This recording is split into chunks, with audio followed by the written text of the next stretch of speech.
During the winter of 1941, both the Red Army and the German Wehrmacht experienced a terrifying bloodletting. Adolf Hitler's seemingly invincible armies, having advanced hundreds of miles inside the Soviet Union, were slowed by the October muddy season that had turned all but a few roads into almost impassable quagmires. Then came the snow and the cold, a paralyzing cold that was claimed as the worst in 100 years. On the night of December 5th, Stavka, the Soviet Supreme Command, launched a massive offensive that drove the Germans back from the gates of Moscow. By the end of March 1942, the Soviet offensive had run its course. Red Army forces had advanced almost 200 miles in some areas at the cost of more than 500,000 casualties. The Germans also suffered heavily.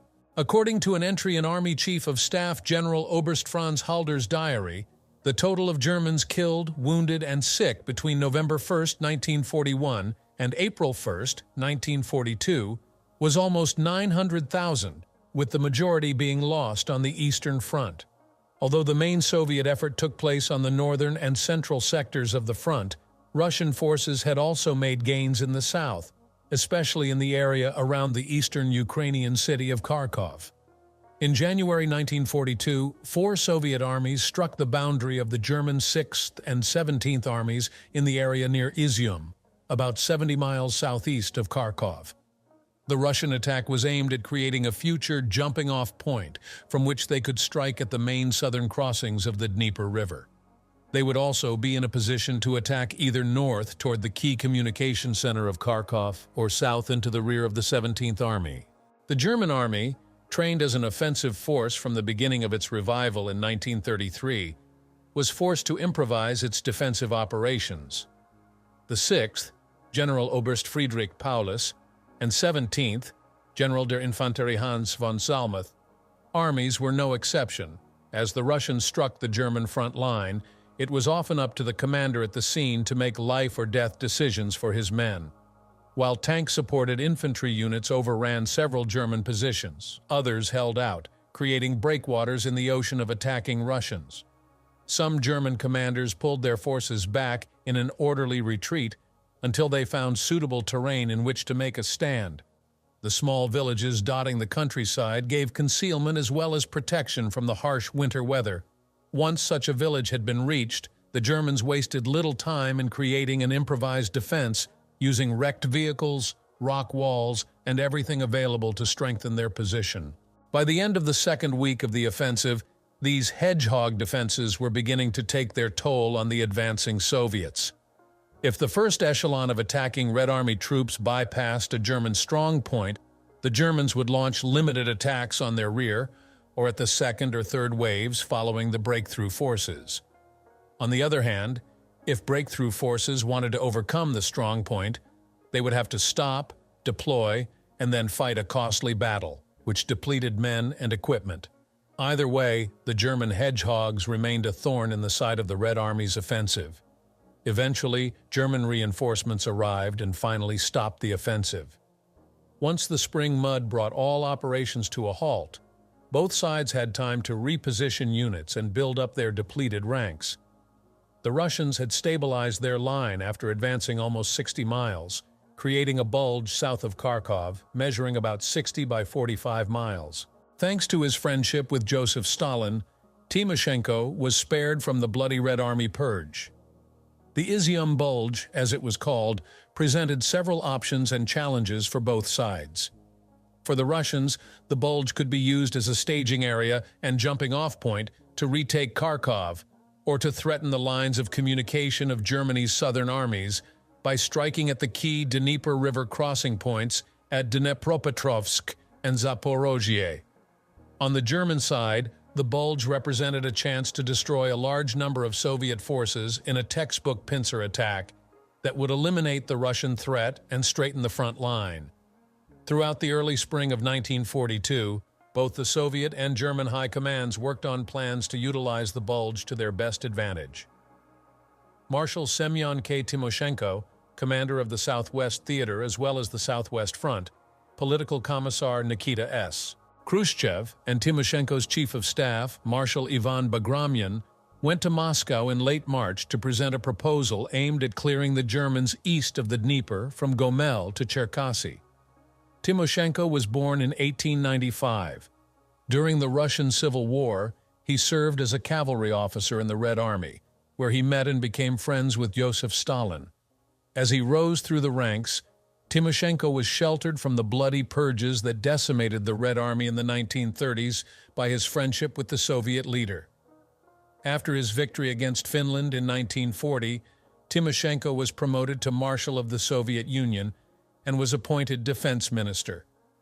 In that position, he labored to counter the disastrous consequences of the purges by improving training and reorganizing the crippled army. When Operation Barbarossa, the German invasion of the Soviet Union, began, he was appointed commander-in-chief of the Red Army, a post that lasted about a month until Stalin took the position for himself. Commanding the Western Theater, Timoshenko's divisions were entrusted with slowing the German advance on Moscow. He replaced Marshal Semyon Budeny as commander of the Southwest Theater in September 1941.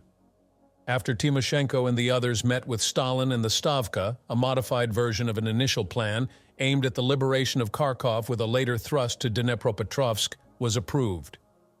The attack would be augmented by an assault from the Volchansk salient, about 20 miles northeast of Kharkov. It was hoped that the two-pronged attack would encircle and destroy most of the German Sixth Army. The attack was scheduled to begin on May 12th. General Feldmarschall Fedor von Bock, commander of Germany's Heeresgruppe Süd Army Group South, was also planning a mid-spring offensive. His army group had been given the mission of clearing the Soviets from the Caucasus, taking the vital oil fields located there and capturing the industrial city of Stalingrad, located more than 300 miles to the east of Izyum. To accomplish this daunting task, it was imperative that the Izium bulge be destroyed. Due to the meandering Donets River, von Bock's plan, codenamed Fridericus, envisioned a two-pronged attack that would cut the base of the Soviet bulge by attacking along the west bank of the river. Paulus's Sixth Army would strike from the north, while General der Kavallerie Eberhard von Mackensen's III Panzer Corps, part of Army Group von Kleist, would attack from the south. When presented with the plan, Hitler and Halder wanted the attack to take place on the eastern bank of the Donets. While von Bock and Berlin worked out the details, both the Russians and the Germans beefed up their offensive forces with reinforcements. Because of delays caused by lack of transportation, the German operation, now codenamed Fridericus II, was set to begin on May 18th. Timoshenko had amassed a formidable amount of men and equipment for his offensive. His command, which included the southwestern and south fronts, consisted of approximately 640,000 men, 1,200 tanks, 13,000 mortars and guns, and 926 aircraft. With these forces, he outnumbered the Germans facing him by a ratio of 3-2 in men and 2-1 in tanks. At the breakthrough points, that ratio would be much greater. Facing the southwest front was Paulus's Sixth Army. Paulus had taken command of the army on January 1, 1942, when the Soviet winter offensive was in full swing. Born in 1890, Paulus had served in staff positions since the beginning of the war. Before becoming Assistant Chief of Staff for Operations in the General Staff of the Army in May 1940, he was Chief of Staff of the 10th Army and the 6th Army, respectively. Arriving at his headquarters in January, Paulus was faced with a fragmented command and a Russian attack that had torn a large gap in his line. Having never commanded so much as a division, the new army commander seemed at a loss as to what to do. Luckily, his staff and his field commanders were already at work, eventually stopping the Soviet drive. With impending May attacks on both sides, it might do well to look at the differences in command control as both forces prepared for their offensives. At this stage of the war, the Soviet system allowed for little or no deviation from the operational plan. Commanders were hamstrung by orders that came from Moscow. Those commanders who failed to follow the plan often found themselves relieved and standing before a tribunal that had the power to sentence the offender to death or service in a penal battalion, another form of death sentence. If a situation arose that made a change of plan imperative, The suggestion would have to be forwarded to Moscow for approval. Soviet commanders were also hampered by political commissars who had a say in military operations as they progressed. German and Russian armies planned to attack each other in the same place at nearly the same time. On the German side, initiative was encouraged. General directives would be issued, and while his forces were still successful, Hitler would more often than not let the commander in the field implement the nuts and bolts of an operation. Hitler's winter stand-fast order and the meddling in the Izium operation were not the norm at this point of the war. After the Stalingrad fiasco, however, his interference, even at the lower levels of command, led to disastrous results. With two armies preparing to attack each other in the same spot at almost the same time, it is obvious that the plans of both sides would not survive the first stages of combat. Time would be of the utmost importance, and it would be up to the field commanders to make their own decisions on how the course of the battle would flow, regardless of the consequences. According to the modified plan hammered out by Timoshenko and Stavka, Lieutenant General A.M. Gorodnyansky's 6th Army, 8 rifle divisions, 4 tank brigades, and 14 artillery regiments, and Major General L.V. Bobkin's Mobile Operational Group, 2 rifle divisions, 3 cavalry divisions, and 1 tank brigade, would break through the German lines on a 15-mile front. Gorodnyansky also had 5 tank brigades and 2 motorized rifle brigades slated as exploitation forces when Timoshenko felt the time was right. On Gorodnyansky's left flank, Lieutenant General K.P. Podles's 57th Army and Lieutenant General F.M. Karitonov's 9th Army were also poised for limited advances. These forces would be used to protect the southern flank and fend off any German counterattacks coming from that area. Between them, the 57th and 9th Armies had 25 rifle and cavalry divisions, 11 tank brigades, and a motorized brigade. In the Volchansk salient, Lieutenant General D.I. Rybishev's 28th Army was to head due west, preventing reinforcements from the German 8th Army from helping Paulus. Rybishev had a total of 13 rifle and cavalry divisions, 2 tank brigades, and a motorized rifle brigade at his disposal, and would also be supported on his flanks by units of the 38th and 21st Armies. As a reserve force, the Southwest Front had a cavalry corps and a 100-strong tank brigade. If necessary, Timoshenko could also call on the neighboring South Front's reserve, which consisted of 7 rifle divisions and a tank corps, for additional forces. The brunt of the Soviet attack would fall on the German 8th Army Corps, commanded by General der Artillerie Walter Heitz. Heitz had 1 German infantry division, the 64th under Generalleutnant Rudolf Friedrich, the 108th Hungarian Light Division, and the 454 the Sicherungsdivision under Generalleutnant Arthur Schubert. The 454th was a security division originally tasked with guarding key installations and fighting partisans in the rear areas. Because of the losses suffered by the 6th Army during the Soviet winter offensive, the division was now serving as a front-line unit, a task for which it was thoroughly unfit. The 6th Army had 3 other corps holding the Izium bulge. General der Infanterie Karl Adolf Hollitz's 77 Army Corps had 2 infantry divisions, the 79th, Oberst Richard von Schwerin, and the 294th, Oberst Johannes Block.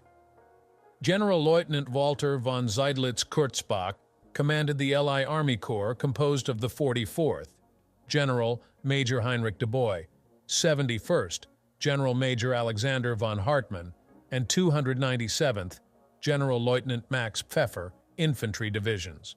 The 79th Army Corps, General der Infanterie Hans von Obstfelder, consisted of 3 infantry divisions, the 57th, General Lieutenant Oskar Blum, the 75th, General Lieutenant Ernst Hammer, and the 168th, General Major Dietrich Kreis. As a reserve force, Paulus had General Lieutenant Hans Heinrich, 6th von Arnhem's 113th Infantry Division, as well as the 23rd Panzer Division, Oberst Heinz Joachim Werner Ehrenfeucht, which was refitting near Poltava after being transferred from France in March. Elements of General Major Hermann Breith's 3rd Panzer Division were also arriving in the 6th Army sector, being transported by rail from Kursk to take part in the upcoming Fridericus operation. With both sides amassing men and materiel for offensive operations, German and Soviet intelligence services proved to be woefully inadequate. In fact, neither side seemed to be aware of an impending attack from the other. Because of the German transportation problems, it was Timoshenko who was able to strike first and achieve surprise. On May 12th, Gorodnyansky and Group Babkin hit Heitz's 8th Army Corps with a vengeance. As Russian artillery shells slammed into enemy positions, the Red Army advanced. The German and Hungarian soldiers crouching in their foxholes heard the blood-curdling battle cry, "Ura!" as the Soviets surged forward. Most of them had little time to man their weapons before the Russians were upon them. Those stunned Axis forces lucky enough to survive the initial assault were soon streaming back to secondary positions with Russian tanks and infantry hot on their heels. In the north, Ryabyshev's 28th Army also burst out of the Volchansk salient and was making good progress against Hollett's 2nd Army Corps. At Paulus's headquarters, the situation was chaotic. Messages received from forward units spoke of hordes of enemy tanks and infantry shattering the German line. The Army's position was eerily similar to the events that had occurred just a few months earlier. Once again, some German units had disintegrated into a panicked mob as the Soviets overran their positions. Others fought an orderly withdrawal with Russian infantry and tanks swirling around their positions like wild dogs waiting for an opportunity to move in for the kill. As the day progressed, Paulus's situation maps showed tremendous gaps in the German lines. Arrows marking the progress of Timoshenko's attack resembled skeletal fingers reaching out to grasp Kharkov. In a conversation between Paulus and von Bock, the 6th Army commander was urged not to counterattack too hastily and to wait until the situation further developed.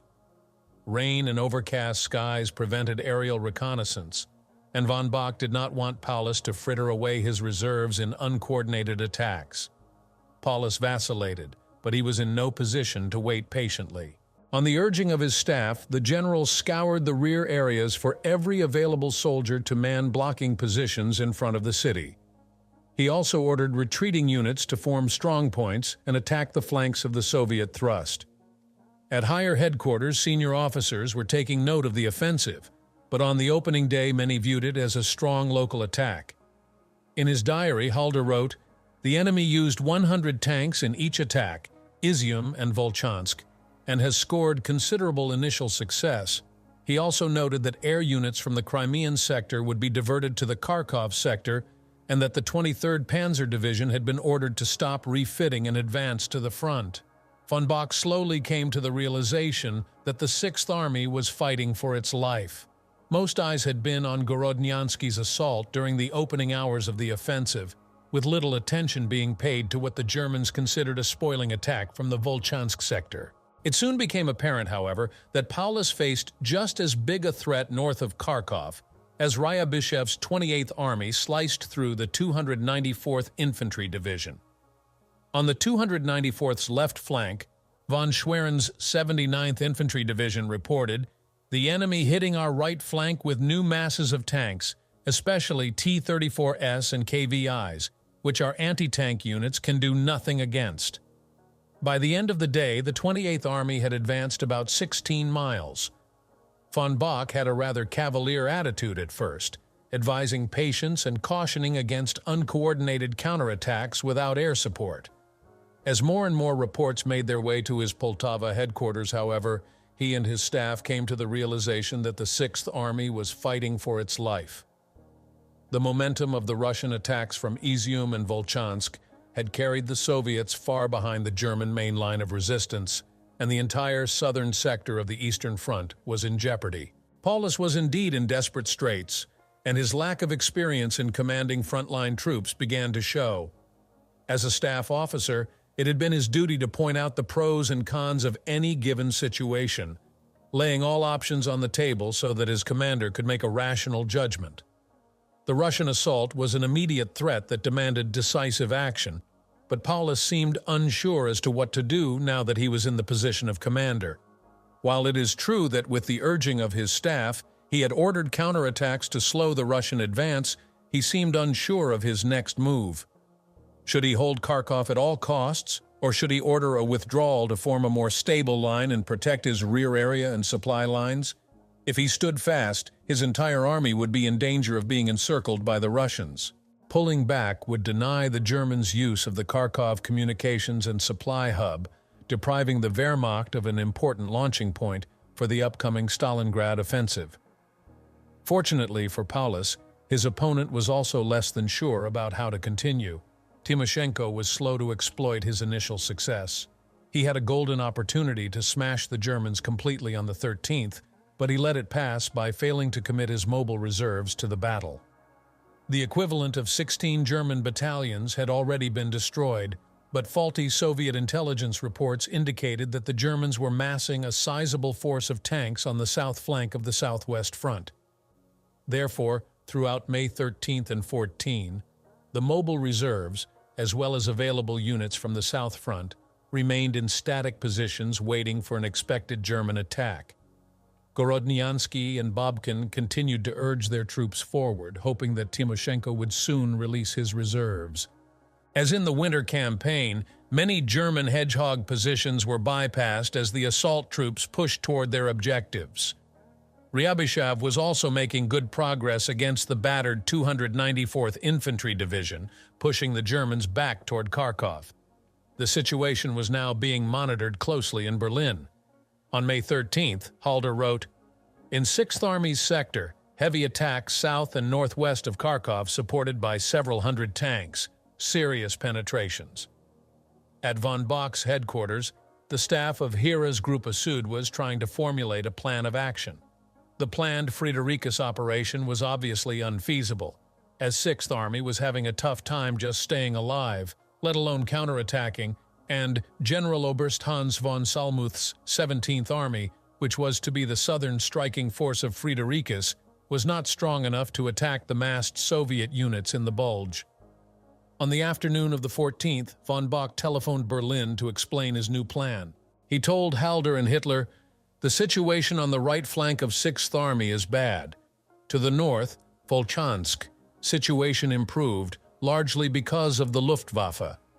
He then explained that he wanted to strengthen a proposed attacking force by moving General der Kavallerie Eberhard von Mackensen's the 3 Panzer Corps and other elements of General Oberstewald von Kleist's 1st Panzer Army northward.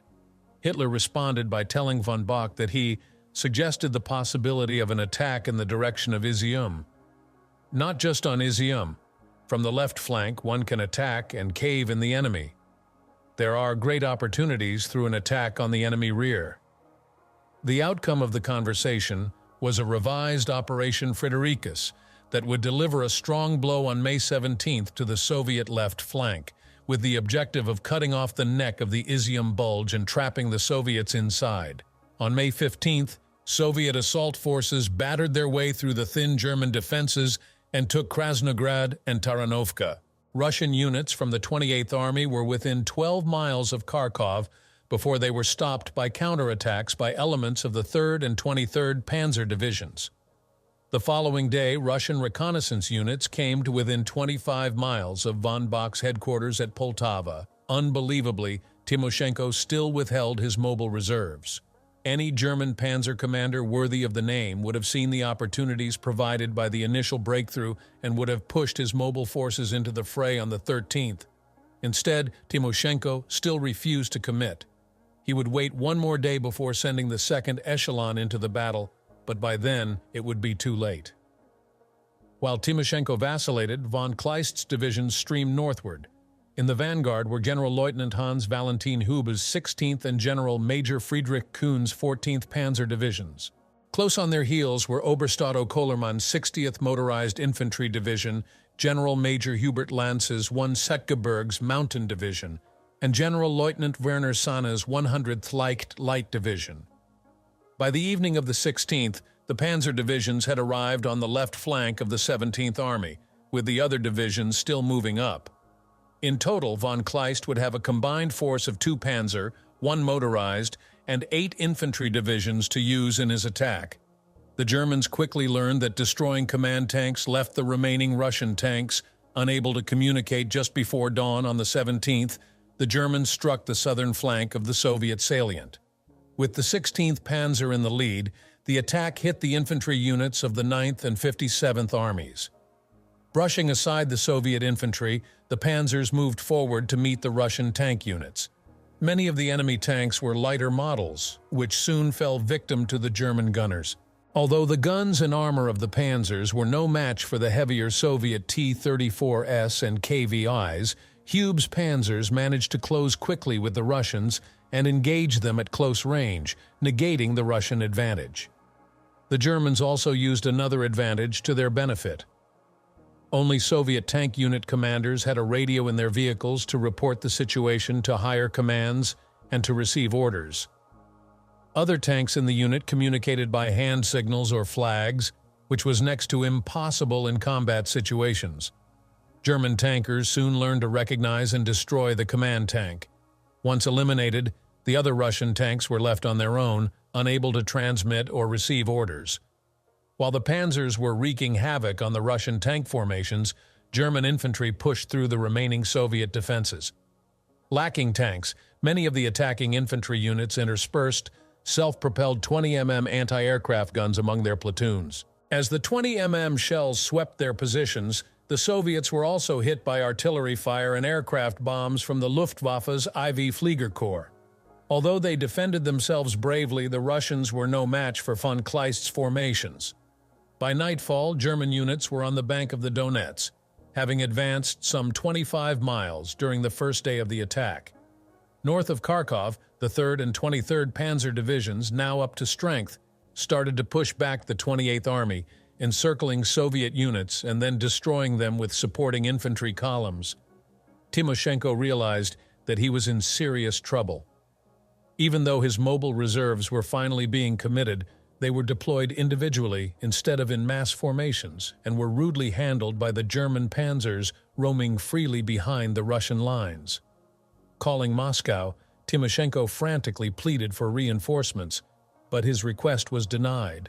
He was also told, in no uncertain terms, that withdrawal from the salient was not an option. On May 18th, the German attack continued in temperatures that approached 90 degrees F. Arriving from the Crimean sector, Stuka dive bombers and high-level bombers from General Oberst Wolfram von Richthofen's IV Fliegerkorps began pounding the Soviets. By now, Timoshenko had committed his 21st and 23rd Tank Corps to the battle. But the Russian units took a terrific beating from the air as they attempted to reach the front.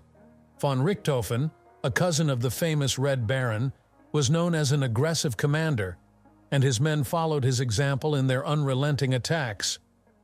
The 57th and 9th Armies continued to fall back, pursued by German panzer and motorized columns. Elements of von Hube's 16th Panzer Division broke off from the main attacking force. Blasting their way through startled Soviet units, by noon, the combat group reached Donetsky, the main crossing point in the area of the Donets River. A few hours later, the panzers were fighting in the suburbs of Izium.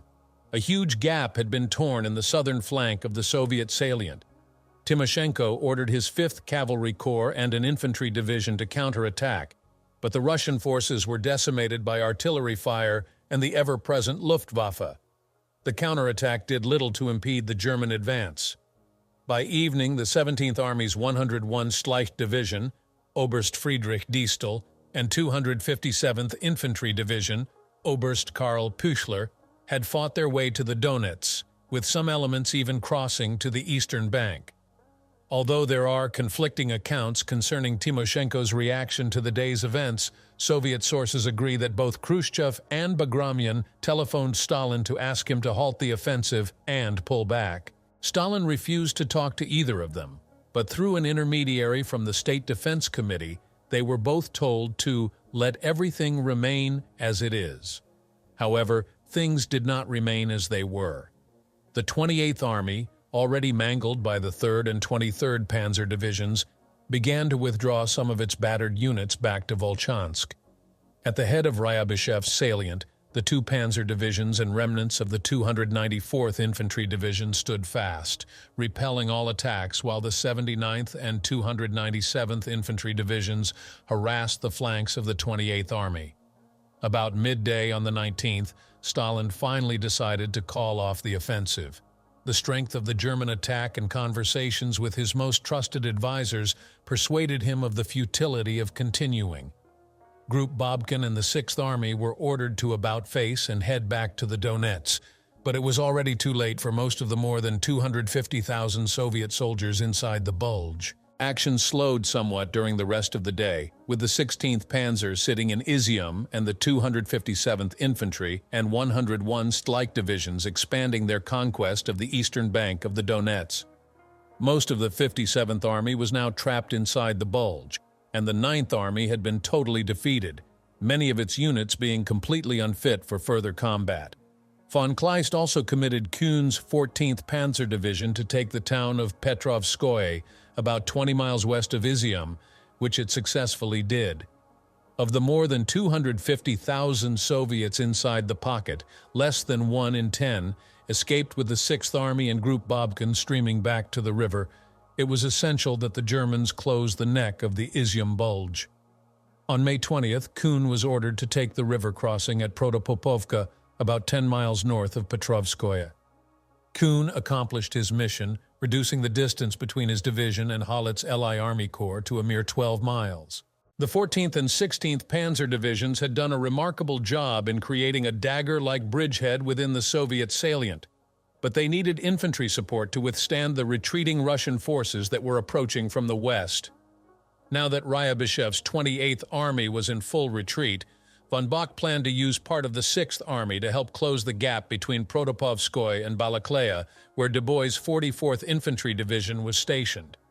He ordered Paulus to shift the 3rd and 23rd Panzer Divisions to Balaklaya, where they would join the 44th in a southerly attack.